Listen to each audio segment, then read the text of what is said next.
Hello everyone, this is Manjeet Kaur. I am an assistant professor at BBDU School of Management. Today we'll be studying about risk management. So risk management is the topic of project management, right? So let's start with the topic.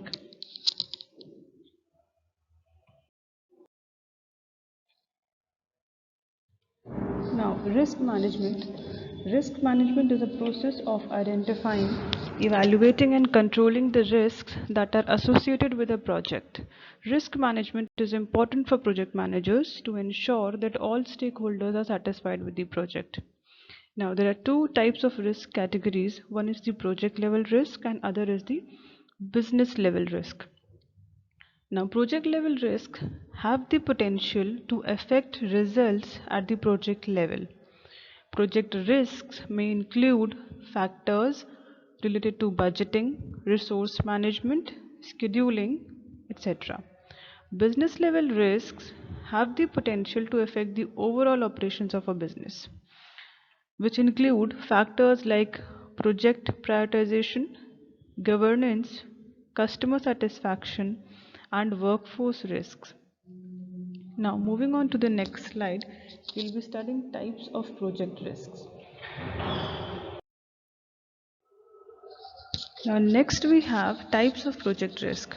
Now, there are different types of project risks which are listed here. Now, these are cost risks, schedule risks. So, we'll discuss them one by one. So, what is cost risk?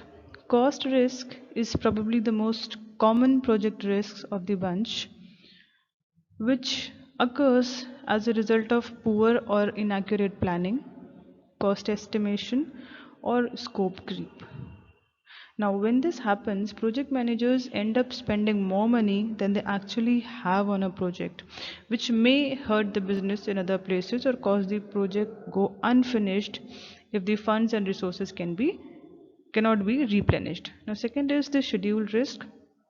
This is the result of poor planning. This is also the result of poor planning. Schedule risk is the risk that project tasks and activities will take longer to complete than estimated.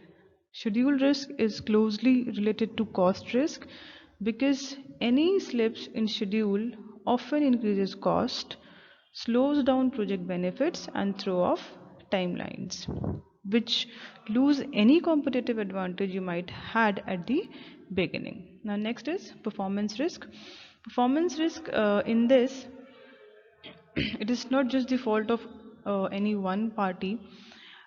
It can be the fault of the combined parties, which makes it especially daunting. Performance risk is simply the risk that the project won't produce the results and benefits which is estimated or which is made as an objective in the beginning.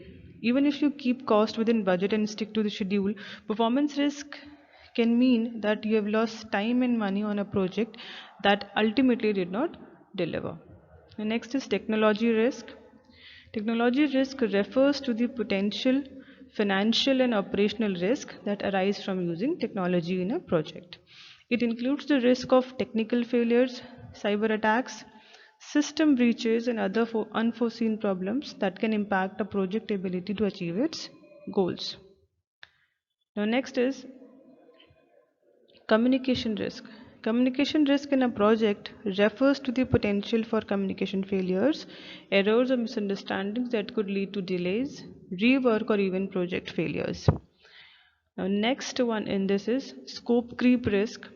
Scope creep risk in a project refers to the tendency for project requirements to expand beyond the initially defined scope. This can happen due to various factors such as changes in stakeholder expectations, evolving business needs, or insufficient project planning, which leads to delays, increased cost, decreased quality, and project failures again. The next is skill resource risk. Now, this risk refers to the possibility that the project team may not possess they require soft skills, knowledge, or experience or expertise to complete the project successfully. This can arise due to various factors such as changes in the project scope, incompetent workforce, unexpected technical changes, resource unavailability, etc. Now, next is market risk. Market risk includes risk posed from competition, commodity markets, interest rates, foreign exchange, and liquidity and credit risk. This project risk is more unpredictable and difficult to plan for, but there are ways in which project managers can protect their business. Next is governance risk. Governance risk is connected to the performance of the board and management in regard to community ethics, company reputation, and community stewardship. Next is strategic risk. Now, strategic risk is another type of performance risk. Issues result from mistakes made when strategizing, such as picking project management software that doesn't work well for your project. Legal risk. Legal risk can be unpredictable and may arise from legal and regulatory duties. These include contract risk, litigation brought against business or organization, and internal legal issues. Now, the last one is external hazard risk. Now, this is also the most unpredictable of all and come from entirely external sources like environment, people, government, and society. External hazard risk includes storms, flood, earthquakes, and other natural disasters, etc.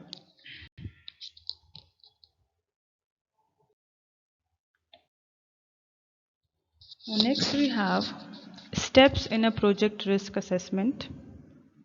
Now, how can we assess the potential risk, all these risks which we have studied in a project that these could happen? Now, the first step in this is to identify the potential risks and to determine the probability of each risk. Like how we can do that, how we can achieve that is by reviewing documents, considering industry-specific risk, revisiting previous projects, consulting experts, brainstorm, stick to major risk, avoid the minor risk, avoid the unimportant risk, look for positive risk. Now, step 2 is to determine the impact of each risk. Step 3 is to determine the risk score of each event. Step 4 is to determine or to understand your risk tolerance. Now, understanding risk tolerance means that your team, the organization should know what kind of risk or the risk that organizational leaders and stakeholders are willing to take to see a project through or willing to see a project through success.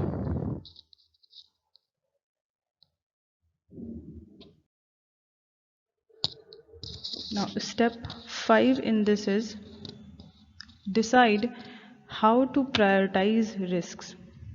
Right, once your team or the project manager has determined the risk score for each risk, it will see which project risk need the most attention, which are the major risks or which are the risks that will put higher impact, greater impact financially or time wise. So those risks are to be taken care of first.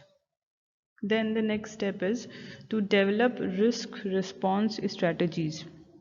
Now, these are the strategies which is the natural human instinct that either first of all we mitigate, we avoid, we transfer, we share, we exploit, we enhance, we accept, and we escalate. Now, step 7 under this is monitor the risk plans, whatever plans you had made, whatever you had strategies you had adopted. You need to monitor, you need to control, and you need to check time by time to time, and you need to monitor your risk plans. The next is you need to perform the same risk assessments continually and regularly within your projects. Then you need to identify the lessons which you have learned during this risk assessment.